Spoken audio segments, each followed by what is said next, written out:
강혜신의 오늘의 미국.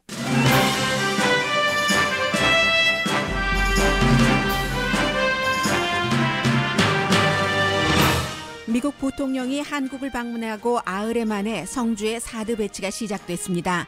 성주 주민의 경찰과의 충돌과 한국 대선 후보들의 사드 배치에 관한 입장 미국 언론도 보도합니다. 백악관에서 상원 의원 전원이 초대된 북한 핵 이슈 브리핑에 트럼프 대통령이 참석할지 알 수 없습니다. 그러나 참석하더라도 별 말은 없을 것으로 보입니다. 트럼프 대통령이 북한 핵 이슈에 집중하는 이유는 핵 확산을 막으려는 미국의 도덕 윤리에 따른 것이라고 크리스천 사이언스 모니터가 분석했습니다.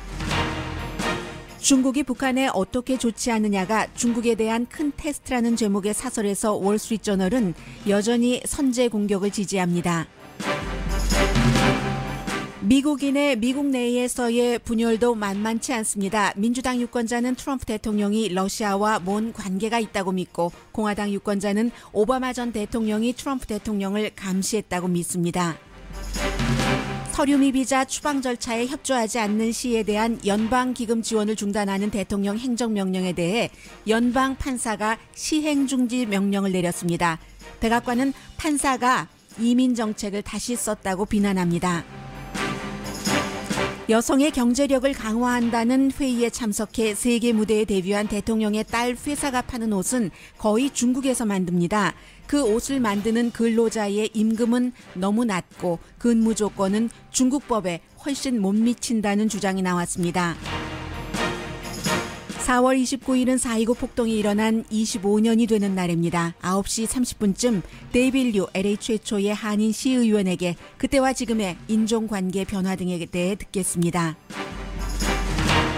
노스트롬 백화점은 가짜 먼지가 묻은 진 바지를 팔고 예정일보다 일찍 태어난 염소는 인공자궁에서 생명을 지키는 2017년 봄입니다. 여러분 안녕하십니까? 오늘의 미국 강예신입니다.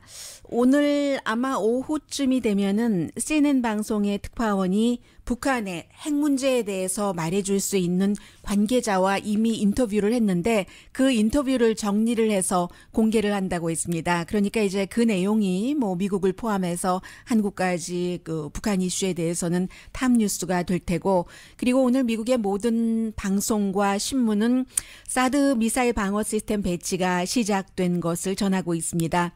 마이크 펜스 미국 부통령이 한국에 4월 16일에 도착을 했습니다. 그래서 이제 미국 언론은 그때 한국에 간 그 부통령이 황교안 대통령 권한 대행과 일찍 그 사드를 배치한다는 것에 충분히 완전히 합의를 하고 지금 시작된 일이라고 말하고 있습니다. 서울에서 135마일 남동쪽으로 떨어진 그 성주에 어제 굉장히 많은 사람들이 안 된다 하면서 길을 막고 그 이제 골프장으로 가는 시위를 했는데 경찰이 한 8,000명 정도가 나와서 성주 주민이 그다지 많지는 않을 것 같아 보입니다만은 시위하는 자동차를 막았다는 게 또 뉴욕타임즈의 표현입니다.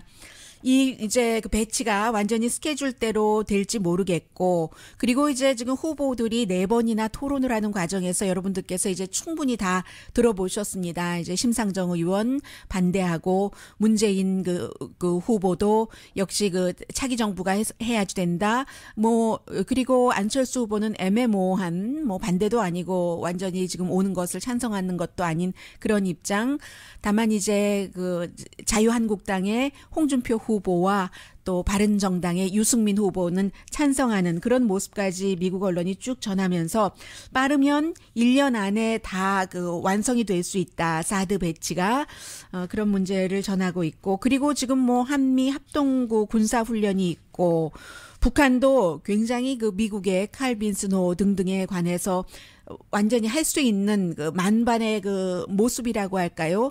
군사적인 힘 같은 것을 보여주려고 노력을 하고 있고, 어제 그 성주의 모습을 뉴욕타임즈는 사이렌이 울렸고 마을에 참 그 과거에 민방공 훈련할 때 같습니다. 그리고 반대하는 사람들이 7,000명의 경관에 의해서 진압이 됐는데 군 차량이 들어가지 못하도록 막고 있었기 때문에 사람들이 몸으로, 그래서 이제 결국은 경찰이 다 모든 것을 군사력을 해체 시켰다 하는 것이요.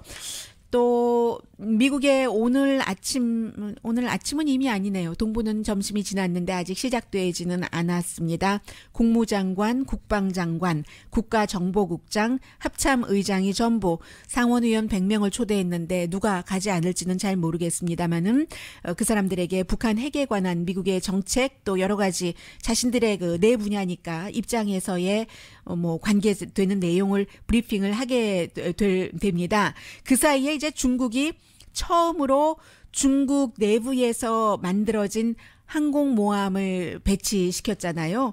중국이 이제 과거에 어떤 지도자는 바다에 관해서는 해군에 관해서는 별로 신경을 쓰지 않았기 때문에 더군다나 여러 가지 지정학적인 위치도 있고요. 또 주변국과의 관계 등등해서 그래서 미군이 중국과 여러 가지 문제 가운데서도 가장 중요한 해군의 군사력이 훨씬 위에 있는 것인데 북한만 군사력을 지금 자랑하는 것이 아니라 중국도 사드 배치에 맞서서 우리도 이런 해군 함대를 만들었다는 것을 지금 보여주고 있습니다.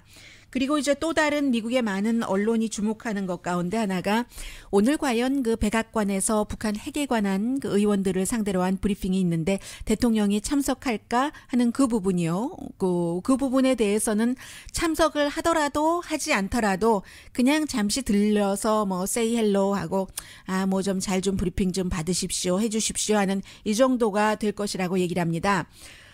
그리고 이번 미팅 자체는 물론 백악관과 미치 매코넬 공화당이요. 상원 원내 대표 또 여러 중진 상원 의원이 주도해서 만들기는 했는데 많은 의원들이 이런 얘기를 한답니다. 지금 연방 상원 의원이 100명이고 브리핑을 할 사람은 4사람이잖아요. 국무, 국방장관, 국가정보국장 또 합참의장 4사람이 의회로 와서 하는 것이 낫지. 왜 100명의 의원들이 버스에 나눠 타고 백악관까지 가야지 되는가? 그래서 이제 100일을 맞은 4월 29일 취임이요. 사진 찍기다라고 생각하는 사람들도 있고 그럼에도 불구하고 미국의 정치인들도 아무리 이런 얘기도 듣고 저런 얘기도 들어도 트럼프 대통령의 북한 핵에 관한 대응책을 잘 모르겠는 겁니다. 의원들이 그래서 뭐라도 나올까 하고 이제 본인의 행간이라도 읽을까 하고 참석하는 의원들도 상당히 많을 것 같고요.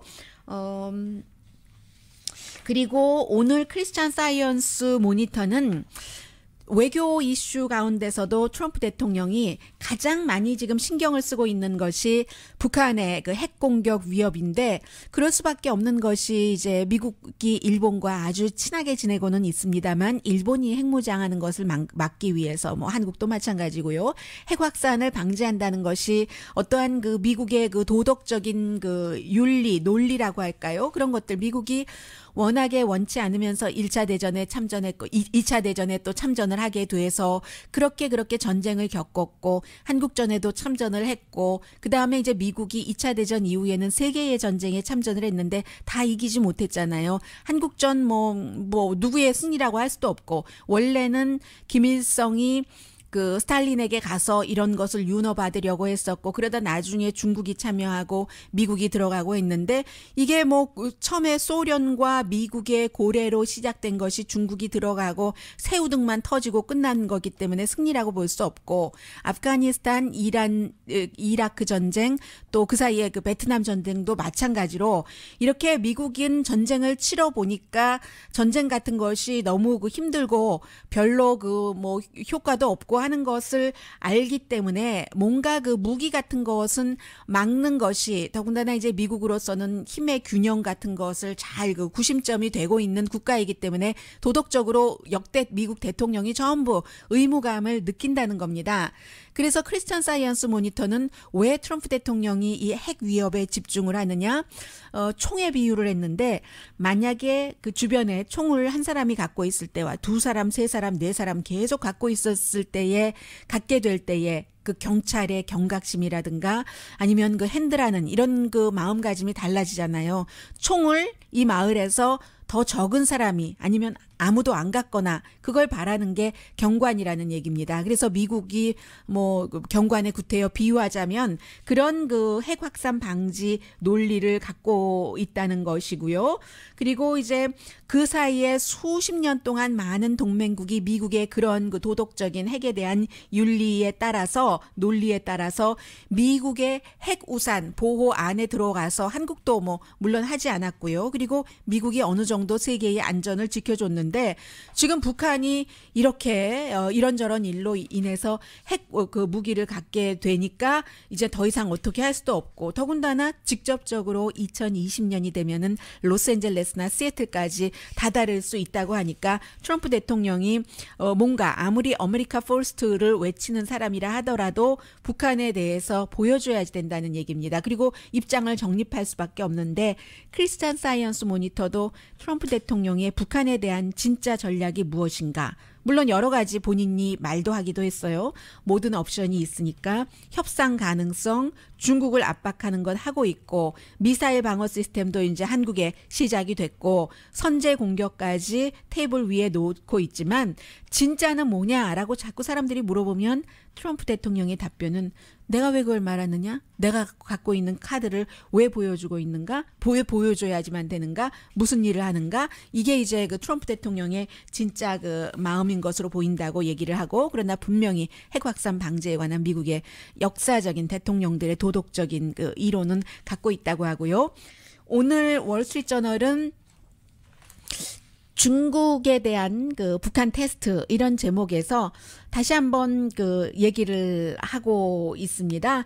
아무리 그 안전보장 이사회 그 회원국들을 백악관에서 월요일에 그 트럼프 대통령이 만나서 북한에 대해서 강한 제재를 얘기한다 하더라도 강한 제재도 중국이 그 완전히 문을 열어주지 않는 한 되지도 않고 지금까지 해볼 것은 다 했고 그리고 그렇게 한다 손 치더라도 평양이 태도를 바꿀 리도 별로 없어 보이고 태도를 바꾼다는 것은 핵을 포기한다는 얘기잖아요. 그리고 중국으로서는 북한의 핵 미사일보다 더 걱정되는 것이 북한의 붕괴라는 거죠. 그러면 이제 미국의 힘이 그 차고 들어오기 때문에 남한도 지금 그 친미 쪽으로 간다라고 이미 생각을 하고 있고 오랜 동안 친미였었고 그래서 월스트리트저널은 미국의 어떤 그 제3세계를 통한 그러한 것도 그 북한은 완전히 세계의 재정 시스템과는 접촉을 할 수 없게 막는다.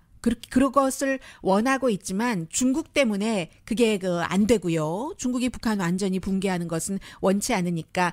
그래서 그 월스트리트저널은 오늘 다시 강조를 하고 있습니다.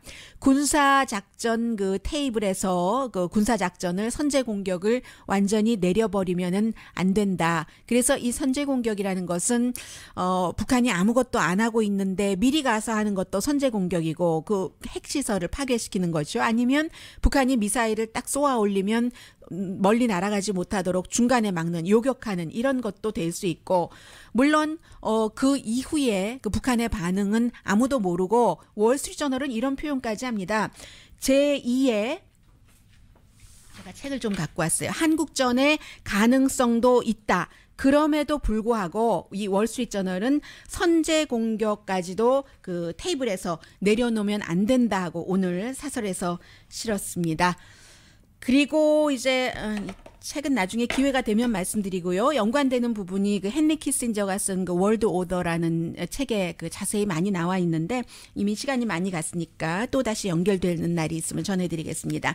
그래서 이제 한국에서는 오늘 아침 한국일보를 그 보시면은 그 이제 그 선거 토론회가 한창이고 어제 로스앤젤레스에서 이제 처음으로 그 투표가 시작됐기 때문에 한국일보 보니까 애리조나에서 오신 분들도 계시고 자동차를 타고 뭐 7시간 운전하고 오셨다는 분이요. 캐나다에서 오신 분도 계시고 지금 116개국에 204개의 투표소가 마련돼 있는데 이곳에 그 13,631명 그 유권자 등록을 했는데 어제 836명이 로스앤젤레스 총영사관에서 투표하셨다고 하니까 6.1%면 첫날 투표 그 기록으로 아주 그 높은 것이고요. 그리고 어떤 청년은 저희 아버지도 예전에 첫 번째 투표자가 됐는데 저도 그렇게 하고 싶어서요 하면서 새벽에 뭐 3시 반부터 기다리셨다던가요. 그런 분도 계셨고 굉장히 지금 로스앤젤레스도 한국 대통령 선거 더군다나 이제 그 안보 북한 핵 이슈가 너무 중요하기 때문에 그런 그 열기가 한국일보에 보도가 돼 있고요.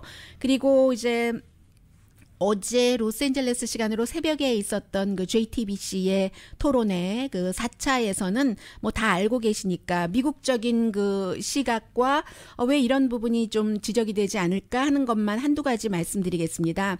가장 그 많은 사람들이 긴장됐다고도 하고 재미있었다고도 하는 그 부분이요. 그 노무현 대통령에 대해서 뭐 그게 뇌물 받은 게 아니냐 뭐 이렇게 그 문재인 그 후보를 압박했을 때 문재인 후보가 보세요라고 그 다른 당의 후보에게 말을 했고 그러자 뭐 버르장머리 없다고 또 홍준표 후보가 답변을 했잖아요. 그런데 이 부분에 대해서 누가 거짓이고 아니면 참이고 그리고 그 중간지대일 수도 있고요. 해석의 차이에 따라서 법이 완전하게 결론 내리지 않은 부분에 대해서는 그래서 그 부분에 대해서는 누구든지 다 팩트 체크를 할 수 있으니까 그렇다고 하고 미국적인 입장에서 보면은 후보들이 이런 문제가 있을 때 그래서 계속 이제 아주 그 서로 그 대치가 돼가고 있는데 홍준표 후보의 주도권이었었죠. 그때.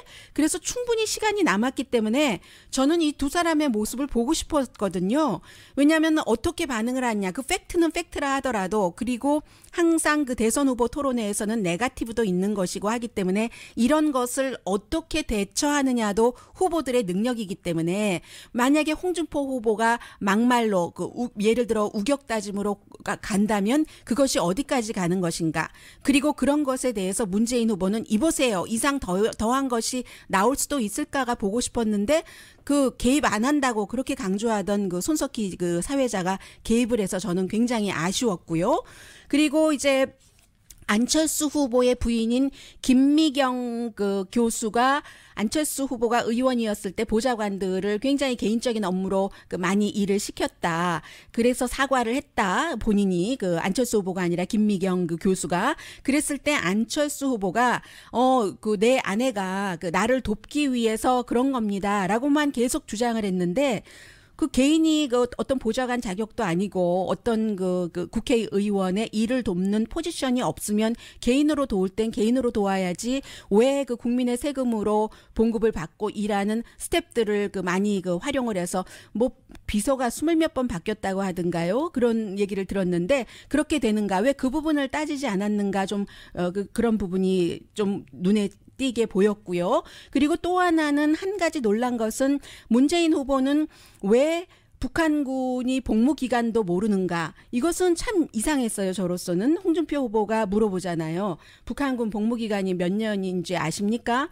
그랬더니 글쎄요는 안 했고 7년이요? 라고 하니까 홍준표 후보가 10년이요? 라고 답을 했습니다. 10년인 거 저도 알았는데 문재인 후보는 뭐 공수부대에서 그 일을 했었던 사람인데 왜 어떻게 군 기간을 단축한다면서 북한군의 복무 기간도 모를까? 이런 것은 굉장히 조금 이상하게 느꼈다 하는 그 정도입니다. 뭐 나중에 뭐 정책본부장 이 부분에 대해서 여러분들 다 알고 계시는 것이고요.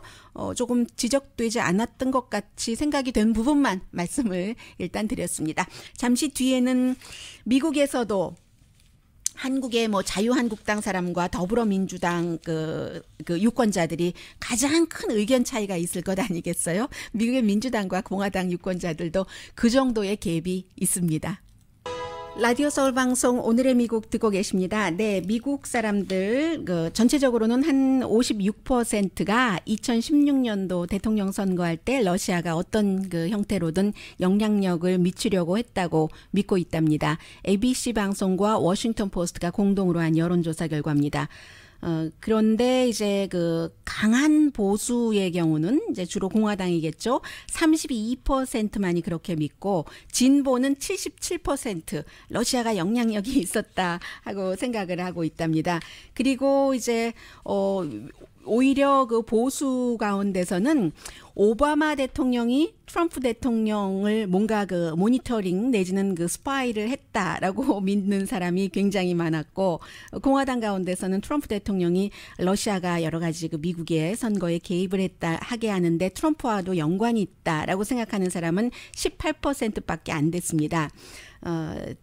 민주당은 60%나 러시아가 개입하도록 트럼프가 도왔다라고 얘기를 하는 데 비해서요.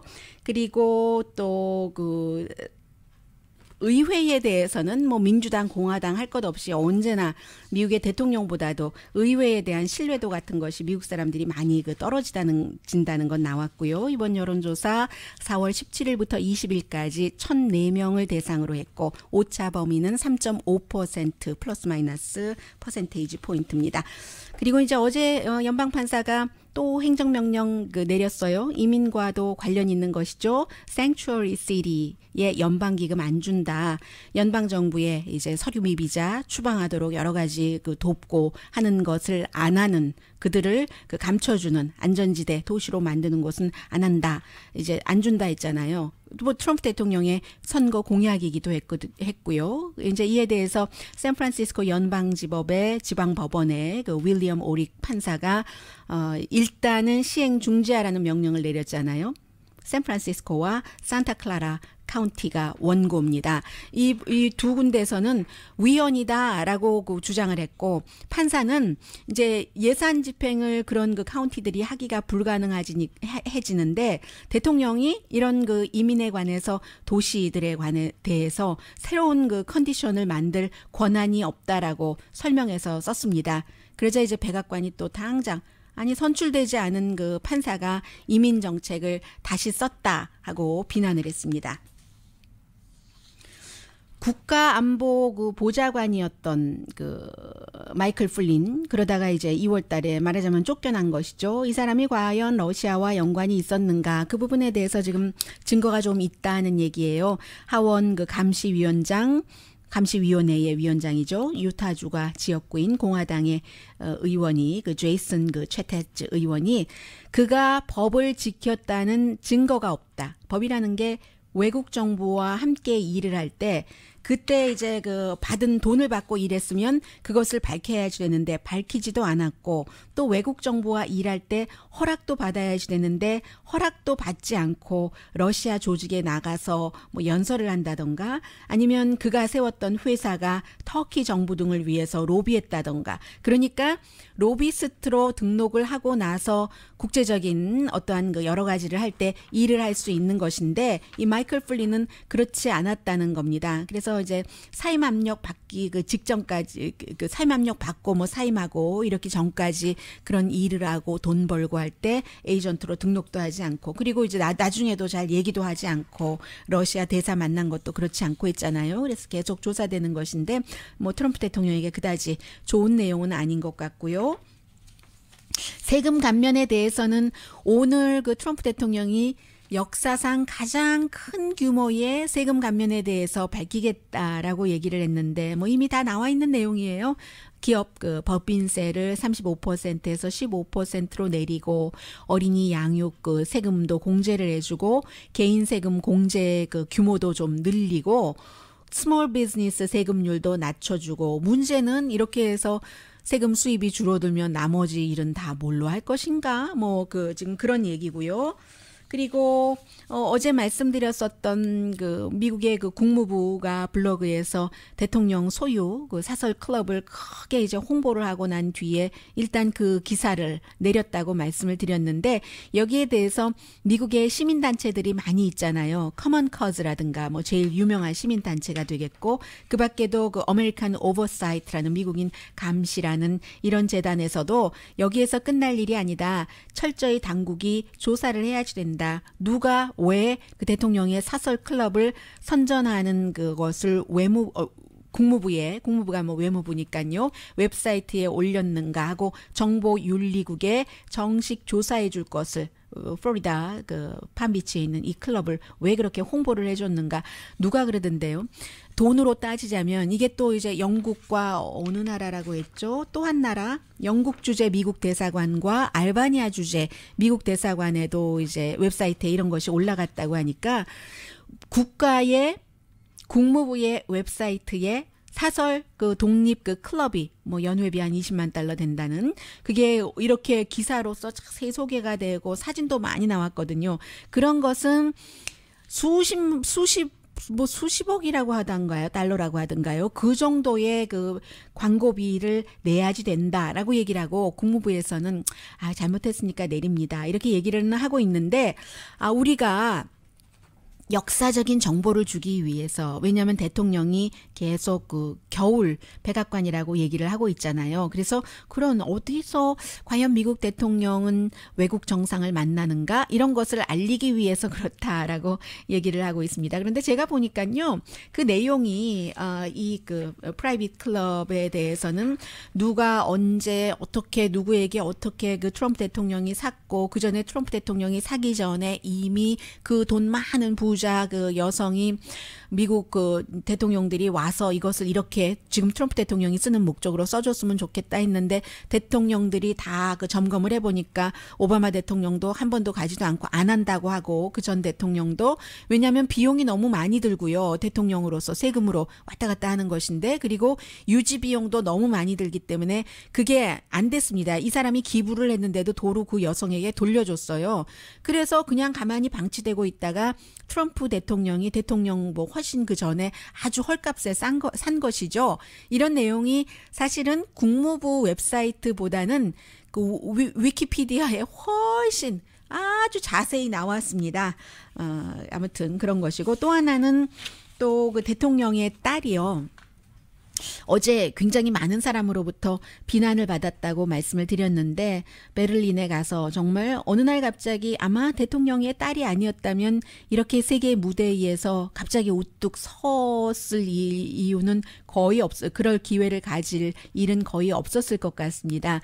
그런데 이제 그 독일에서 독일 총리와 뭐 어느 나라 뭐 여왕과 같이 그 여성들의 경제 참여, 경제력 이런 것을 이렇게 그 얘기하는 그런 그 포럼에 나갔는데 그 이방카가 자신의 그 여러 가지 옷도 만들고 하는데 특히 그 옷에 대해서는 그 옷을 전부 그 이방카 공장에서 만드는 것은 아니잖아요. 예를 들어서 포레버 21이 어떤 회사에 하청을 주듯이 이방카라는 그 레이블을 달고 있는 그 옷도 다 또 하청업체에서 만드는데 그 하청업체 이름이 뭐든가요? G3라는 회사예요. 그래서 이 회사가 그 타미 힐파이거 아니면 뭐 캘빈 클라인 이런 다른 브랜드의 옷들도 만드는데 그 회사가 중국에서 이 G3라는 이방카의 옷을 납품하는 그 회사가 그러니까 이방카의 회사로 보는 거죠. 이 공정한 그 거래를 주장하는 그런 그룹에서는 근로자가 중국에 80명이 있는데 일주일에 쉬운 7시간 일을 하고 그리고 일주일 동안 버는 돈이 63달러에서 70달러 정도 니트 만드는데요.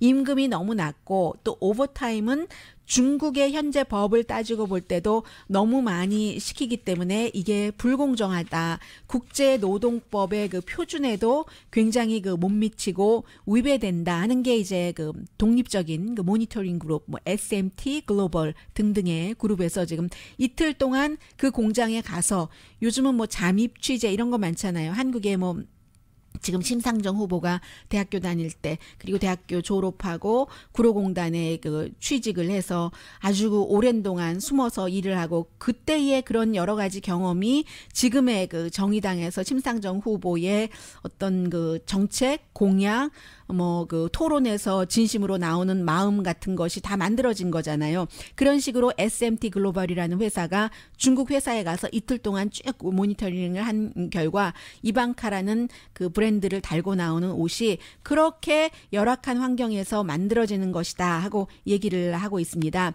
10월 달 이후 이 옷들이 미국에 110톤이 지금 그 배달됐다고 하거든요. 그러니까 지금 이런 그 뭐 SMT 글로벌 같은 단체에서는 아니 그 대통령의 딸 이방카가 뭐 아버지가 여성을 그렇게 중요하게 생각한다, 근로자를 중요하게 생각한다 하면서 자신의 그 옷은 그렇게 근로노동이 악한 데서 만들고, 이게 그 또 아메리카 포스트라고 하면서 다 그 중국에서 만들고, 이게 도대체 앞뒤가 맞는 것이냐. 그것도 잘 법도 지키지 않고 열악한 그 환경에서 만든 거, 뭐 이런 것을 계속 그 얘기를 하는 거죠. 그런데 그럼에도 불구하고요, 이방카 브랜드는 최근에 굉장히 그 많은 사람들이 원하기 때문에 어떤 경우에는 없어서 못 파는 그런 경우까지 생긴다고 하고요. 그리고 지금 그 트럼프 대통령이 얼마나 그 힘들겠어요. 얼마나 또 뭐 여러 가지로 속이 타겠어요. 오늘 같은 경우도 행정명령에 이제 서명을 하는데 굉장히 그 문제가 되고 있는 것 가운데 하나가 대통령이 행정명령에 서명하는데 그 행정명령 그 자체가 땅을 어떻게 쓰느냐, 그리고 5일시추 해안에서 이런 것을 어떻게 하느냐이기 때문에 반대하는 사람들이 너무너무 많고요. 트럼프 대통령이 좀 그 이렇게 어떠한 것에 포커스를 둔다던가 그럴 때 그 콕을 먹고 싶어 한대요. 콕을, 다이어트 콕 말고 진짜 콕이요. 그래서 아예 그 백악관 집무실 책상에 레드 버튼을 설치했답니다. 빨간색 콕을 그 상기시키는, 해서 레드 버튼 딱 누르면 누군가가 콕을 딱 그 트럼프 대통령에게 가져다 준다고 하더군요. 잠시 뒤에 데빌 류 그 시의원을 연결을 해서 이제 429가 지금 며칠입니까? 오늘이 4월 26일입니다. LA 최초의 한인 시의원으로 일하면서 그 사이에 그 도대체 인종 간의 그 변화가 있었는가 여러 가지 얘기 좀 들어보겠습니다.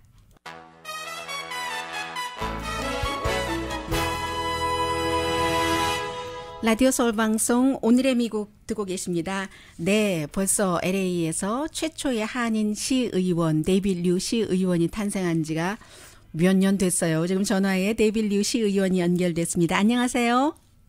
네, 안녕하세요. 네, 그때가 2010 몇 년이었었죠? 최초의 시의원이 되셨던 해가요? 네? 최초의 LA 그 사지구 시의원이 되셨던 그 year 2013년 아니었던가요? 그 해가?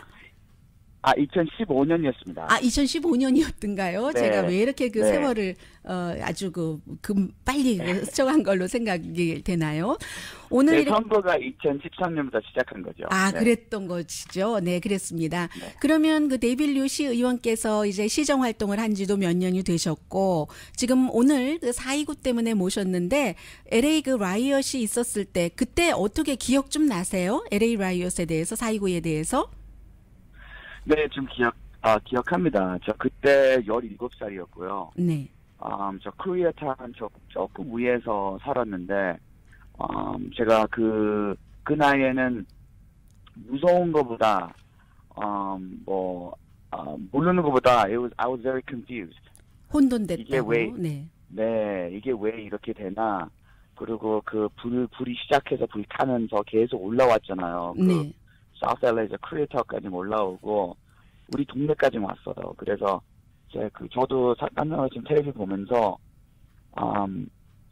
이게 왜 이렇게 되나 되게 컨퓨즈했죠. 네. 나중에는 이게 왜 그렇게 됐다고 결론을 내리셨어요?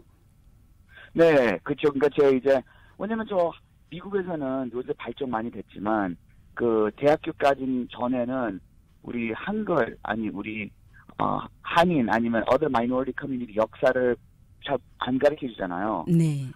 그래서 저 대학교 가서 우리 한인 역사, 우리 Asian American 역사 배우고 우리 culture 배우면서 제가 그때 많이 느꼈죠. 우리 얼만큼 약했던 거, 네. 우리 얼만큼 더 노력해야 된다는 거. 네. 그래서도 나도 정치인이 돼서 많은 그 코리안 커뮤니티를 위해서 일해야지 되겠다 하는 생각도 하셨겠네요. 그 LA 라이엇 같은 거. 네. 그때는 솔직히 정치인 되자보다 우리는 우리 커뮤니티가 그때 온 지 한 80년 됐지만 네. 그 정치보다 부족한 점이 더 많았어요. 네. 제가 알기는 429 때 우리 커뮤니티 안에서 spokesperson 영어도 잘할 수 있는 친구들도 많이 없었고. 엔젤라오 변호사밖에 생각 안 나요. 그때 그 대변인 유일한 사람이었어요. 네. 네, 엔젤라오밖에 없었어요. 네, 네. 엔젤라오 생각나는 이유가 엔젤라오밖에 없었으니까. 영어를 하는 그때, 사람이. 네. 네, 당연히 더 있겠지만 대변을 할 만한. 준비되고, 네. 대변할 사람이 많이 없었고, 그리고 그때 뭐 변호사도 있었지만 아직도 요새같이는 변호사도 부족했고, 그러니까 우리 커뮤니티에서 목소리가 없다. 왜냐면 진짜 우리 어르신들, 우리 부모님은 진짜 밥 먹고 사는 거, 우리 어떻게 가족을 밥을 먹여야 되고 학비 내야 되고 이런 거를 걱정했으니까 우리 인파워먼트 같은 거는 생각도 못했죠. 네. 그러니까 정치 전에 그냥 우리 커뮤니티 위해서 일해야 되겠다. 네. 우리 커뮤니티 신분 신청해야 되겠다. 투표해야 되겠다. 네. 그런 걸 먼저 생각했죠. 네, 그렇게 해서 투표를 하셨고 이제 남의 투표를 받아서 시의원까지 되셨습니다. 4.29 25년을 맞아서 어제 그 데빌류 시의원이 서명하신 그 한국말로 어떻게 해야지 되나요? 이것을 뭐 인터디펜던스 선언 이것을 그 서명하신 그 내용이 어떤 내용입니까? 어제? 네, 우리 LA 시원하고 우리 시장님이 네. 그 Mayor of Day of Interdependence 처음으로 했죠. 우리 25년 기념으로. 네. 그거는 우리 LA는 we are the most multicultural city 네. in the United States and 전 세계에서요. 네. 그래서 우리는 다 서로 시민들, 커뮤니티들이 we are all interdependent. 그래서 우리 혼자 있는 게 아니고 다 같이 있어야 된다. 네. 같이 노력해야 된다. 같이 대화해야 된다. 같이 일해야 된다. 그래서 it's the day of interdependence. 네. 서로 필요하다. 네. 그래서 우리 어제 그 스토리들을 쉐어링하면서 우리 계속 같이 일할 거다. 같이 앞으로 갈 거다. 사인 같이 다 했죠. 네, 그 스토리들 가운데서 패널들이 4.29 그때와 지금 then and now 로스앤젤레스가 그 인종 관계요, 레이스 그 릴레이션 같은 것이 많이 좋아졌다고들 그 얘기를 하시던가요, 패널들은? 두 가지입니다. 네. 그 25년하고 비교하면은 많이 좋아졌죠. 우리 경찰도 보면은 LA Los Angeles Police Department도 보면은 we're very diverse. 우리 이제 LA시도 보면은 we're the most diverse city council district. 저 한인도 있고 라티노, 흑인, 유태인 다 있고. So 우리 발전된 게 많아요. 네. 그런데 아직도 부족한 점이 많아요. 제가 스피치할 때 말할 때는 25년 전에 저도 이민이었고 미국에서 안 태어났고 6살 때 이민 와서 시민권은 18살 때 됐습니다. 네. 그러니까 그 전에 우리 부모님하고 우리 할머니가 저한테 계속 말했던 거는 데이비드 열심히 해야 된다. 조용하고 말썽 부리면 안 된다. 왜냐면 말썽 부리면은 우리 디포테이션 될 수 있으니까. 네. 우리 쫓겨낼 수 있으니까. 네. 이거는 우리 나라 아니다. 우린 여기 그냥 게스트다. 손님이다. 네. 근데 어렸을 때는 몰랐는데 이제 커보니까 우리가 손님이 아니고 이거는 내 나라입니다. 네. 우리 쫓겨낼 게 아니고 이거는 my country. 절대 쫓겨 안 낼 거예요. 네. 근데 25년 뒤에 우리 많이 발전됐다 말하고 싶은데 요새 보면 또 25년 뒤에 또 그런 그 이민한 사람들을 쫓겨내려고 하는 일들 사건도 많고 그래서 아직도 발전은 됐지만 부족한 점이 많다고 그럽니다. 네. 많은 말씀을 듣고 싶은데 시간이 없으니까 짧게 두 가지를 여쭤보겠습니다. 그러면 우리가 우리나라인데 쫓겨나지도 않고 당연히 쫓겨낼 수도 없고 다른 인종과 한인을 포함해서 인종 갈등 없이 살기 위해서는 어떻게 해야지 된다고 생각하십니까? 한인들은요? 지금 우리 25년 동안 계속 발전하고 앞으로 가는 게 계속 앞서 보면서 가야 돼요. 그러니까 첫째는 시민권 받을 수 있는데 못 받으시면 시민권 받으셔야 되고 왜 시민권 받아야 되나? 왜냐면 we have to fulfill our civic responsibility and vote. vote하고 우리 커뮤니티, government에 참석하시면서 왜냐면 투표하는 게 우리 목소리를 보여주는 거야. 우리도 시민이다. 우리도 이것도 내 나라다. 이것도 내 동네다. 나도 I care. 어떻게 되나? 내가 하고 싶다. 그러니까 투표하고 그리고 계속 발전하면서 우리 본인하고 우리 가족만 생각해야 되는 게 아니고 우리 옆집 사람, 앞집 사람, next community. 옆집 사람이 흑인이나 백인이나 한국인이나 유태인이나 상관없이 다 손잡으면서 내 culture를 가르쳐주면서 나는 ethnically Korean. 우리 한국 사람들은 이렇게 한다. 한국 사람들은 이런 걸 먹는다.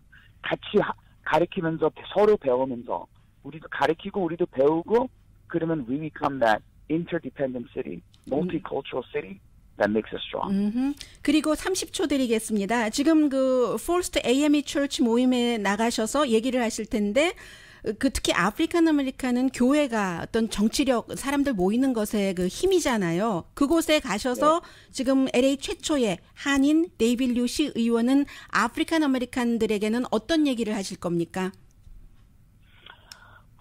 우리 스토리를 얘기해야죠. 우리 스토리를 얘기하고 우리 같이 손잡고 일한다. 저도 거의 12년 동안 아프리칸 아메리칸 커뮤니티에서 일했어요. 보좌관 일도 하고 정신병원에서 일하면서.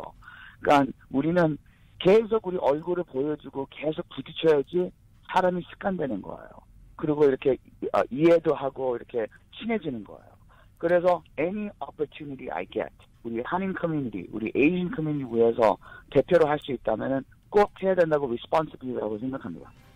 네, 데이빗 류 LA 최초의 한인 시의원이었습니다. 말씀 잘 들었습니다. 네, 감사합니다. 데이빗 류 그 시의원의 얘기를 듣다 보니까 그 당시에는요 엔젤라 오가 한인타운을 위해서 대변을 했지만 마이크 우라고 데이빗 류 시의원 전에 최초의 아시안 시의원이었던 사람이 빌 클린턴 그 당시에는 대통령 후보였습니다. 함께 코리아타운에 왔던 것까지도 생각이 나네요. 오늘의 미국 많이 변하긴 했지만 더 변해야 돼요. 로버트 리안 후보도